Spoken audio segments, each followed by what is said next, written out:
Hi everyone, welcome to my brand new series, Quarantine Cooks. Today, I decided to make some butter and thyme steak. I hope you enjoy.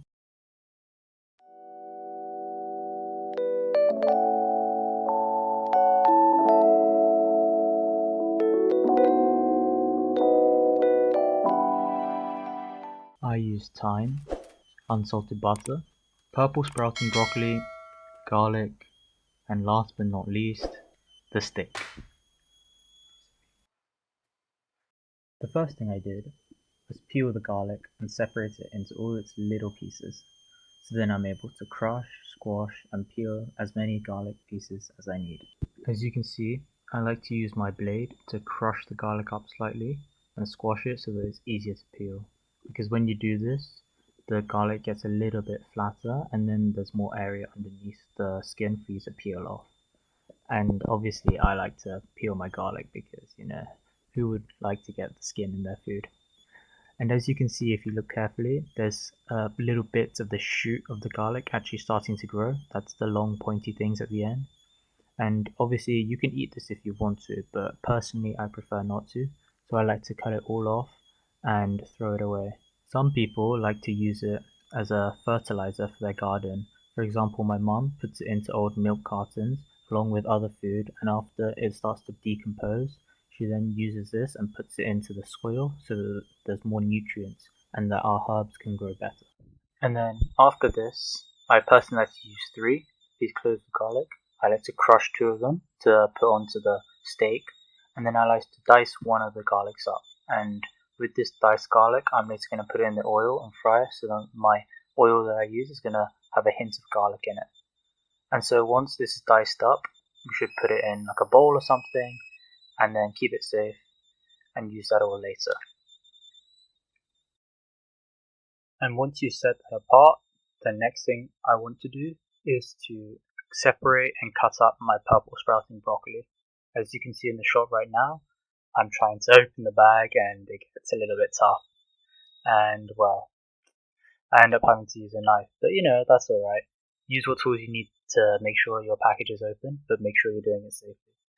And so once I remove it, you can see inside that it's a little bit dry. So I like to wash it first because I don't know if it's been washed at the store. And once that's been washed, I will bring you guys right back. Once I've washed my broccoli, I usually like to rip off these like small leaf type things. That's just another personal preference of mine. It's totally edible and you can eat it if you wish. But at this point I realized it's going to take forever, so here's another jump cut. Once that's done, I like to put it back in, give it another rinse in the water so that, just to make sure everything's all clean before it goes into my body. And remember, when you're putting everything up, try to get as much as possible so you're not putting any food to waste. As you can see, I'm bringing it close and next thing you know, it's going to be washed. Now once this is washed, it's time to prepare the meat. So, as you can see, I like to lay out a piece of paper first on the table so then I'm able to soak up all the blood from the meat. I'm using an Irish cut steak and it's a sirloin steak that I'll be making today. And so I like to do this because I find that whenever I try to cook it, there's always blood left in the tray. So make sure you push that on and take as much blood as you can. You can see like on the tissue paper that it's already turning a little bit red. The next thing you have to do is season the steak. So I like to use some normal cooking salt and just start salting the steak, make sure the edges are all salted, and just coat both sides first, making sure my fingers push in and rub it all into the meat so that the meat can soak up the salty flavour. Then after that I have some black pepper here, crushed, and I like to rub that in as well to give it a little peppery taste. I like a bit of pepper, so I like to put it in. If you're not a big fan of the pepper, then by all means don't put any in. Make sure both sides are covered and that it's rubbed in very nicely so then you're able to get that full burst of flavour when you're eating the steak. Now after the black pepper, I usually like to put something I call Italian herbs. I'm not sure if you can see that right there, but it's basically a mix of oregano, thyme, basically a little bit of everything, every single kind of herb you can find. And I find that just adds a lot of flavour to both sides. Make sure you don't use too much, just put a nice even coating around as much as you can. Finally, I like to use some of this dried thyme to put all over and just season that to add the extra flavour when the butter goes into the pan with it as well. Obviously we have our fresh thyme in the bag, but this dried thyme on the meat gives it that extra burst of flavour. Now that our steak has been seasoned, the next thing we need to do is oil our pan. I like to use rapeseed oil because, I don't know, it just sounds cool, and that's the only thing we have at home. Once the oil started to heat up slightly, you can see it's more like a goldy colour now. That's because I turned the light on the fan. Make sure you do those so there's not smoke everywhere. I remember that crushed garlic we did at the start, with that diced garlic goodness. Well, I like to put it in the pan now and cook it a little bit. And usually I like to cook the garlic till it goes a bit of like golden brown colour. So that's when you know like the garlic is like reaching its full juiciness and you can smell it, and that's when the aroma is really starting to smell good. And so while this is cooking, you can go check on some other things. Every now and then I like to just move it around a bit so that it cooks evenly. Also because it makes me feel like I'm actually doing something, but that's besides the point. So at this point, when it starts to go browny color, you saw when I lifted up the pan, we can add in the steak, add in the butter that we've made, I'd say about 50 grams of butter. And I like to just put on the butter on the steak to start with a little bit just to heat it up, and then after that put it next to the thyme so that the butter and the thyme can mix up together.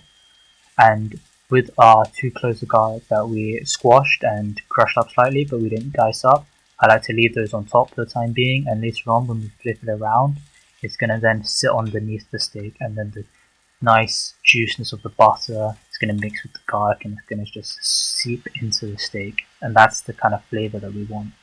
And so right now you can see how there's bubbling under the steak. That's good. And what I'm showing right now, this is some peppercorn butter that I made. Basically it's just peppercorn with some butter that's been frozen overnight, mixed up together. Add a little bit of that for a bit of extra flavour. Swirl the pan around a few times so that all the butter juice can go underneath the steak. And now it's time to flip it around. I usually like to do about a minute on each side to start with. That way you can cook the steak. And then after that, about another 30 seconds on each side to reach a rare.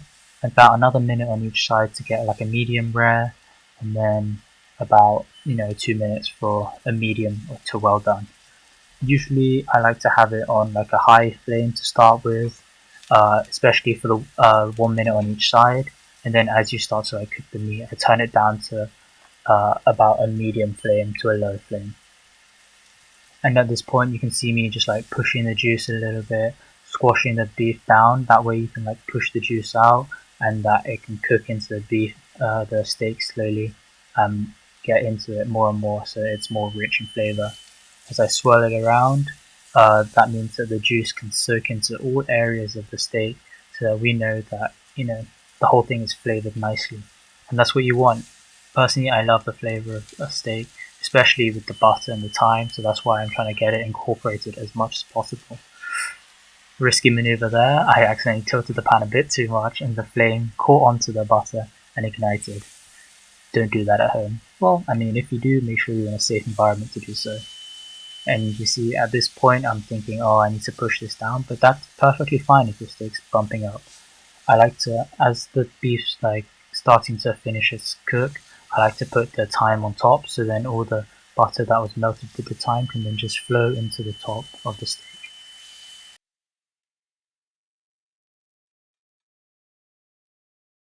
So after you're done cooking the steak, I like to cook my broccoli. Because there's already the sauce from the meat inside the pan, I think that adds great flavour to the broccoli, so I like to reuse the same pan. You notice that while I'm cooking this, I don't really do much. I add a little bit of salt to start with to season the broccoli a little bit, to give it a little bit more taste, and then I just stir it around a little bit. And after that I kind of just leave it there. Later on I'll add a few more ingredients such as the peppercorn butter. Here I go, I do that right now. Add a little bit of that right now. And later on I'm going to add a little bit more of some soy sauce. Just drizzle it around a few times, we'll see that later. And to be honest, that's all I do. Oh, I dropped a piece of broccoli there. But honestly, that's basically all I do, because I feel like when cooking vegetables there's not much you need to do. There's not a lot of timing you need to perfect. You kind of just like stir it around a little bit, make sure everywhere gets heat so that you're able to cook the broccoli. And that like little bit of butter which I put in, that's just used to like, oil the pan a little bit so that the broccoli gets fried, and also the peppercorn just gives it a little bit more flavor. So that's what I like to do. Here I am just shaking it around so none of the head of the broccoli, where all like the bits are, get stuck to the bottom of the pan. And you do that, and then here I go, add in the soy sauce, just that extra little bit of flavor. I like to use low salt, so then it's less salty because I add a little bit of salt beforehand, so you don't want to add too much salt. And then stir that around a little bit, make sure everywhere gets a little bit of the soy sauce, and then that's about it, to be honest. And as we cut into the steak, we're going to be able to see how tender and juicy it is. So as we slowly turn this to the side, you can see how that's cut to like a medium rare, I think. Kind of like a rare actually, on the rare side. And to be honest, I love it. You can see the fiber splitting up. That just looks great. I want to thank you for tuning into today's episode of Quarantine Cooks, and I hope to see you next.